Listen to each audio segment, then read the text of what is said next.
พี่น้องเอ้ยในที่สุดกะทาสีเสร็จพอดีแล้วเนาะอ่าพี่น้องเอ้ยนี่ทางงานทีมงานสั่งเพิ่นเนาะแล้วก็อ๋อมอมแมมเข้าไปพี่น้องสั่งอ้ายเลยเอ้าพี่น้องเอ้ยก็สิได้มอบเงินในที่สุดก็เสร็จสมบูรณ์เนาะงามสุดยอดใช้ได้เนาะแหลมเลยเอ้าทั้งเบิดกะพอดี1,500,000พี่น้องเอ้ยเนาะขอบใจเด้อสั่งเต็มที่เลยมื้อนี้ลุยขนาดเนาะ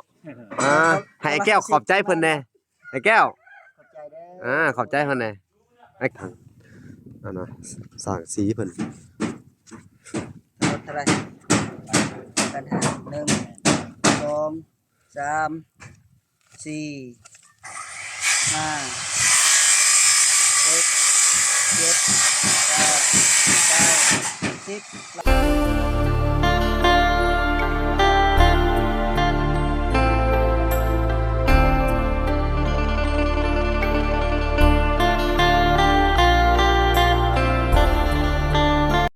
อ๋อคนละ30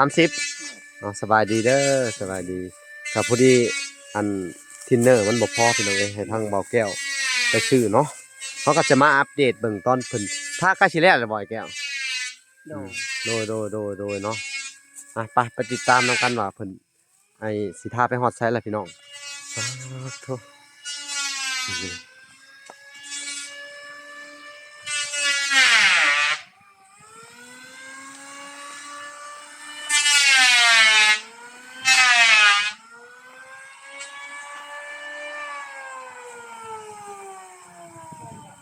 สิแล้วแหละพี่น้องเอ้ยเดี๋ยวเวลาสิเบิ่งรอบๆให้เบิ่งเนาะทุกคนเนาะสิเบิ่งรอบๆเพื่อนแต่ว่าบันไดนี่ทั้งสร้างเพิ่นเฮ็ดแล้วแหละพี่น้องเอ้ยโธ่นี่บันไดเพิ่นก็เฮ็ดแล้วแหละโอ้มีแต่เพิ่นสิแอมแล้วก็แล้วบัดเนาะนี่พี่น้อง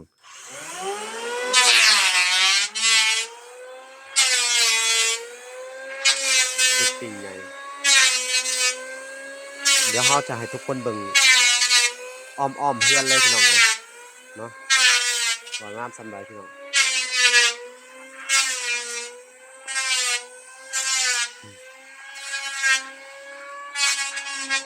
สีเขียวนี่ด้านข้างพี่น้องเอ้ยอ้อมข้าง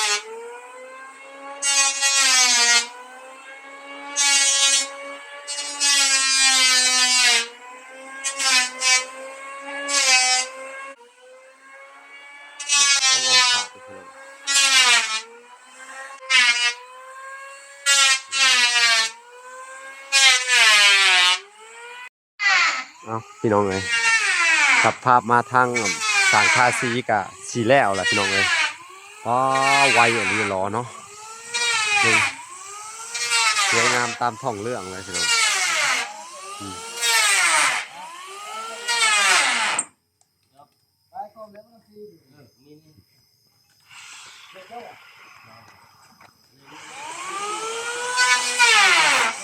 พี่น้องเอ้ยพี่น้องเอ้ย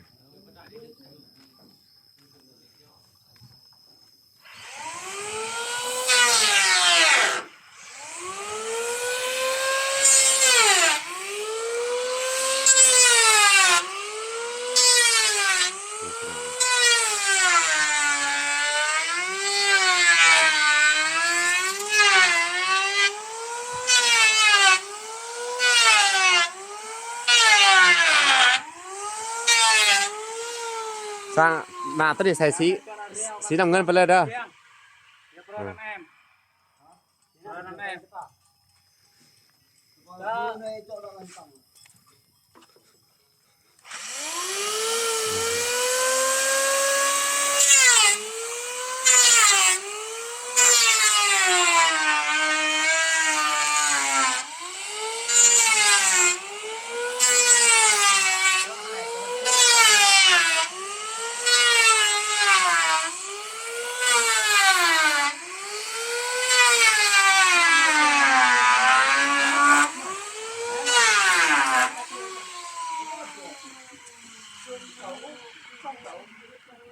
ก็สิแล้วล่ะพี่น้อง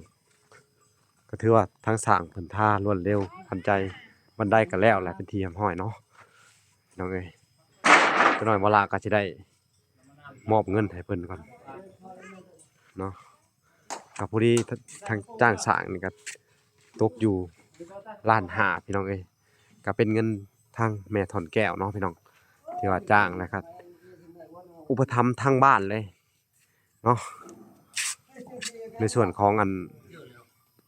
สีกะเป็นทันแก้วเพิ่นเป็นคนซื้อมาพี่น้องเอ้ยเนาะแล้วก็จ้างทั้งสร้างอีกเนาะก่อนอื่นเบิดเวลาก็ต้องขอบคุณเพิ่นเนาะที่ว่าช่วยเหลือหรือว่าสงสารทางครอบครัวไอ้แก้วแล้วก็ช่วยมาเต็มที่พี่น้องเอ้ยช่วยแต่ต้นจนสุดพี่น้องเอ้ยก็ถือว่าช่วยสุดๆช่วยจนแบบเฮ็ดให้ซุเพิ่นมีอยู่มีกินเนาะพี่น้องเอ้ยมีเฮือนมีซ่านมีที่ดินมีทุกสิ่งทุกอย่างก็เป็นเพราะแม่ถอนแก้วพี่น้องเอ้ยแล้วก็แม่ตู้ USA แล้วก็ผู้ใหญ่อีกหลายท่านพี่น้องเอ้ยที่ซัพพอร์ตมาในช่องหลายๆช่องพี่น้องเอ้ยบ่ว่าจะเป็นช่องอันทางอันต่างๆที่เพิ่นได้ช่วยมาพี่น้องเอ้ยเนาะ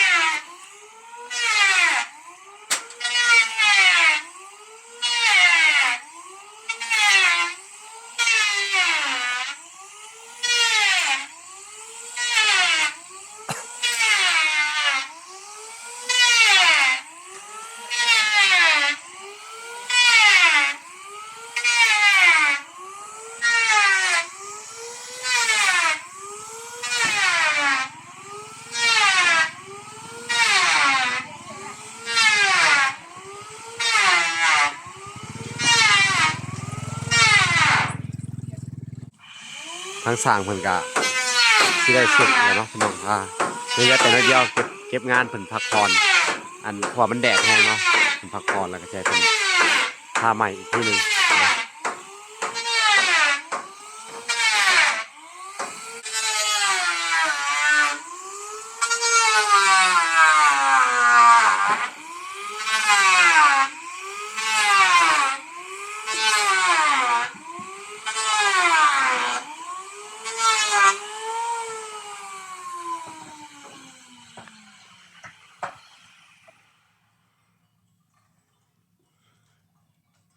ใกล้สิแล้วแหละพี่น้อง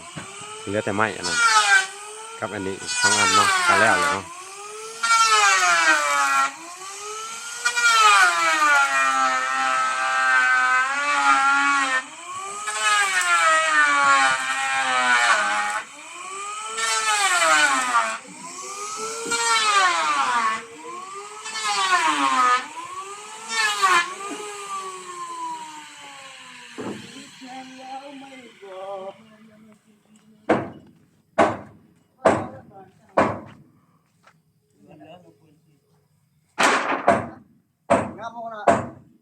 ใช้ได้พี่น้องเอ้ยพอทาออกมาแล้วครับสุดยอดเลยสีสันสีฟ้าอ่อนๆพี่น้องเอ้ยดูสีทองฟ้ากับตัวนี้มันคล้ายๆกันเลยครับนี่ก็ถือว่าเพิ่นท่ารวดเร็วทันใจพี่น้องเอ้ยนะสุดยอดหลาย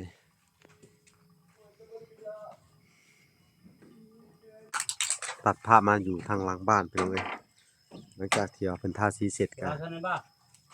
สภาพมันก็สิออกมาเป็นแบบนี้โอ้ขอบใจเด้อสร้างเป็นอะไรเต็มหมดเลยเนาะป๊าดโธ่นี่พี่น้องเอ้ยเพิ่นก็สู้เต็มที่เลยเนาะพี่น้องเอ้ยนี่โอ้สีงามอ่ะสีขาวตัดสีฟ้าอ่อนพี่น้องเอ้ยเนาะ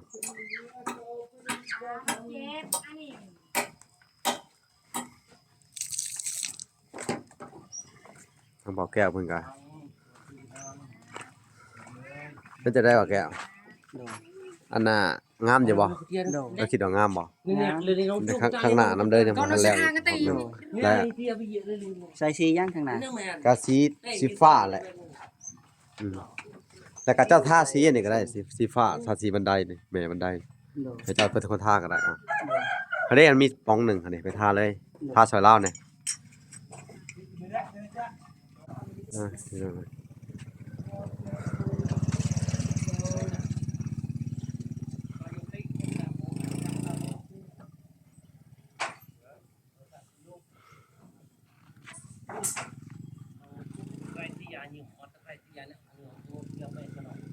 ใกล้สิแล้วล่ะพี่น้องเอ้ยเพิ่นทาสีกันแล้วโอ้ออกมางามเลย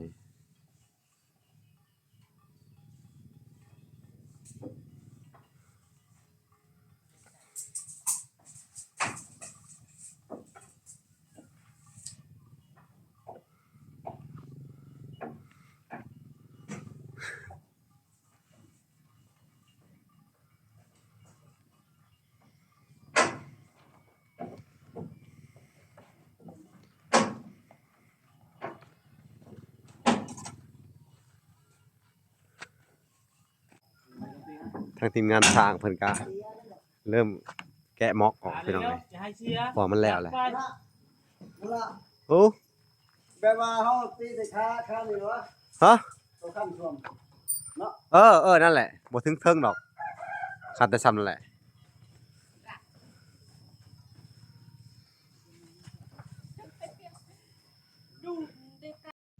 พี่น้องเอ้ยในที่สุดก็ทาสีเสร็จพอดีแล้วเนาะพี่น้องเอ้ยนี่ทางงานทีมงานช่างเพิ่นเนาะแล้วก็อันน่ะสิจับเงินได้บ่วะคือมือเปื้อนน่ะว่าสิจ่ายเงินเอาให้ช่างอันนั้นไปนำเงินให้ได้ช่างเอาอ๋อมอมแมมเข้าไปพี่น้องสั่งอ้ายเลยพี่น้องเอ้ยก็สิได้มอบเงินในที่สุดก็เสร็จสมบูรณ์เนาะงามสุดยอดใช้ได้เนาะแหลมเลยทั้งเบิดกะพอดี1,500,000พี่น้องเอ้ยเนาะขอบใจเด้อสั่งเต็มที่เลยมื้อนี้ลุยขนาดเนาะให้ไอ้แก้วขอบใจเพิ่นแน่ไอ้แก้วขอบใจเด้อขอบใจเพิ่นแน่ไอ้แก้วกับผู้ช่วยที่เพิ่นเป็นได้ไอ้แก้วความรู้สึกงามมันงามบ่ใช้ได้บ่ตื่นเต้นดีบ่พอสิได้ขึ้นเรือนใหม่แล้วเบิดละเพิ่มมาเป็น150บ่แม่นเนาะว่าหยอกเด้อว่าหยอกเด้อพี่น้องเอ้ยทางบ่ล่ะก็จะได้จ่ายค่าจ้างซื่อเพิ่นนั่นแหละพี่น้องเอ้ยก็ถือว่าเป็นเงินของทางแม่ทอนแก้วคือเก่าพี่น้องเอ้ยเนาะที่ว่าอุปถัมภ์ค้ำชูทางไอ้แก้วเด้อเนาะจ้างสร้างในมื้อนี้เนาะทางบ่ล่ะก็จะได้จ่ายเงินก่อนพี่น้องเอ้ยเนาะเอาล่ะแนมพี่เด้อแนมนี่เนาะพี่น้องเอ้ยบรรยากาศบรรยากาศอันหมู่ของช่างทาสีมันก็มาแซวกันพุ่นน่ะมาเว้าหยอกกันพี่น้องเอ้ยในทีมงานเพิ่นเนาะก็ถือว่าม่วนซื่นหัวแซวบ่ล่ะก็จะได้จ่ายเงินเลยพี่น้องเอ้ยพี่น้องเอ้ยจะให้ทางไอ้แก้วนับให้ทางสร้างสีเพิ่นเท่าไหร่กันหา1 2 3 4 5 6 7 8 9 10ลายนึงเอ้าแม่นบ่1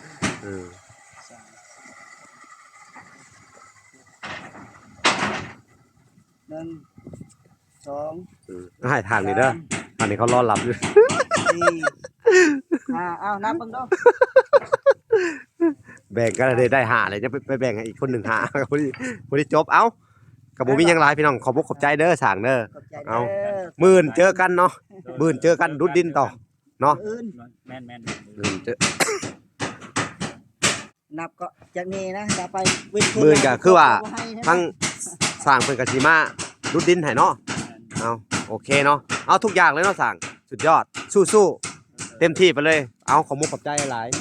เนาะที่มาช่วยทางไอ้แก้วเพิ่นทาสีมื้อนี้ก็เนาะผลงานของเพิ่นก็สุดยอดพี่น้องเสร็จเป็นที่เรียบร้อยเนาะ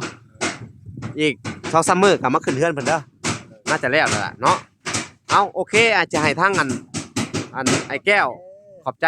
ล่ะผู้ใหญ่ใจดีนำแน่ขอบใจทางแม่ทอนแก้วเพิ่นเด้อเบิดเวียกละสร้างขอบอกขอบใจหลายเด้อกลับบ้านเด้อเดินทางปลอดภัย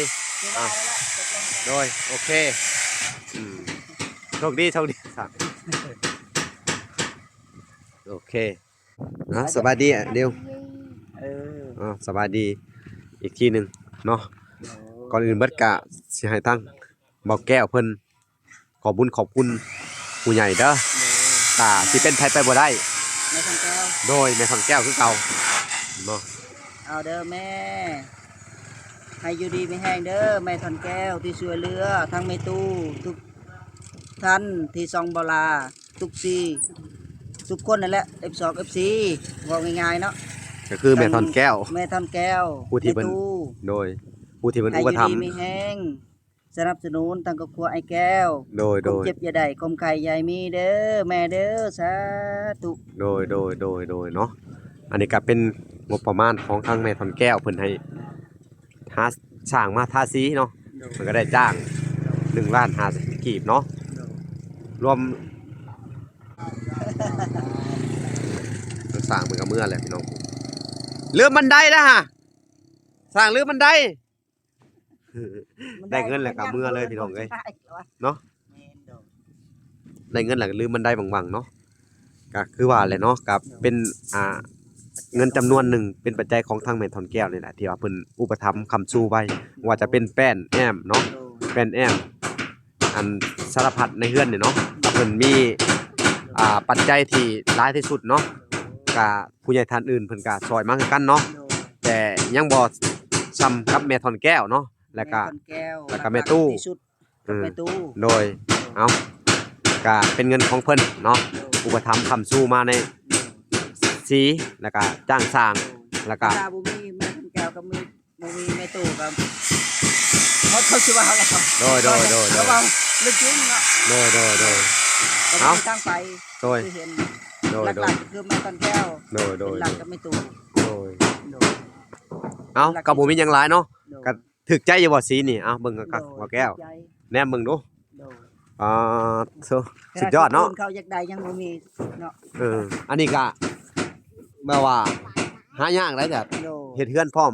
ทาสีให้พร้อมอีก โดย งามเนาะเบิ่งพี่น้องเอ้ยบันไดก็แล้วพอดีเลยเนาะ โดย ทุกสิ่งทุกอย่างแล้วเสร็จมื้ออื่นนี่คือว่าน่าจะแล้วมื้อนี้แหละแอมนะอุ้ยแสดงว่าสรุปแล้วนี่แล้วมื้อนี้ได้ในเบิ่งชงนี่สร้างเพิ่นมึงดูเฮ็ดขมักขะแมงเนาะ เขามาเก็บเล็กๆน้อยๆเด้ อ่า แล้วก็สิมาเฮ็ดอันนี้เนาะสิมาเฮ็ดโครงอันน่ะอันบันไอ้หยังอันหลังคาบันไดเนาะบันไดก็คือว่าแล้วมื้ออื่นเนาะเอ้าโอเคพี่น้องเอ้ยก็เป็นเรื่องราวของทั้งไอ้แก้วเพิ่นทาสีแล้วก็ทั้งสร้างเพิ่นจ่ายเงินค่าสร้างเพิ่นเตรียมห้อยเนาะว่าล่ะก็ต้องขอบคุณเด้อมาทางอันแม่ทอนแก้วเนาะที่บ่ทิ่มบ่ปะอันทั้งไอ้แก้วแล้วก็ทั้งบ่ลาแล้วก็ไว้ใจให้ทั้งบ่ลาเป็นสะพานให้เนาะเป็นสะพานบุญให้แต่ก็เชื่อมั่นใจเนาะลูกก็ต้องขอบพระคุณเนาะทั้งบ่ลาก็บ่มีหยังที่ตอบบุญแทนคุณเด้อแม่เด้อก็มีแต่คำอวยไสให้พรคือเก่าเนาะก็มีแต่อันให้ทั้งแม่ทอนแก้วเพิ่นจงมีแต่สุขภาพแข็งแรงเนาะความเจ็บอย่าได้ความไข้อย่ามีเด้อแม่เด้ออายุมั่นขวัญยืนเนาะทานซำนี้ก็ขอให้แม่เนาะกลับคืนมาหมื่นเท่าพันเท่าเนาะล้านเท่าเนาะสาธุเนาะขอให้แม่ได้บุญกุศลหลายๆสาธุเด้อเอ้าโอเคบ่ล่ะก็สิได้จบคลิปก่อนแต่เพียงเท่านี้เนาะพอกันใหม่อีกคลิปหน้าพี่น้องเอ้ยเอ้าโอเคผู้ที่มีผู้คุณต่อเจ้าเนาะโอเคพอกันใหม่อีกคลิปหน้าเนาะ